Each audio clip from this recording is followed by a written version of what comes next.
শুনছ মেয়ে, এই যে ধূসর মেঘের খামে বর্ষা নামে, জমছে কত ফুলের রেণু চুলের ভাঁজে। দক্ষিণ হাওয়া হঠাৎ এসে আঁচল ভাষায় সুবাস মেখে জলের কোণে আলতো করে গাল ছুঁয়ে যায়। ছুঁতে পারো তুমিও খানিক। শুনছ মেয়ে, একটা চিঠি ঘুরে বেড়ায় এই শহরে, ঠিকানা নেই।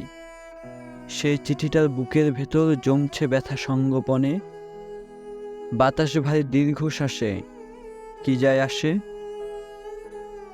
একটা কেবল দুপুর থাকে খা খা রোদের, একটা খাঁচায় হলুদ রঙের পাখি থাকে। সকাল দুপুর সেই পাখিটার বুকের ভেতর কে জানি কে আকাশ আঁকে। শুনছ মেয়ে, সেই আকাশে একলা একা কে উড়ে যায়, কার কি ভুলে ঠিকানাহীন চিঠির মতো বাউন্ডুলে। শুনছ মেয়ে, এই শহরে একটা বুকে তোমার নামে সকাল দুপুর সন্ধ্যা নামে। এই শহরে একটা বুকে তোমার নামে সকাল দুপুর সন্ধ্যা নামে।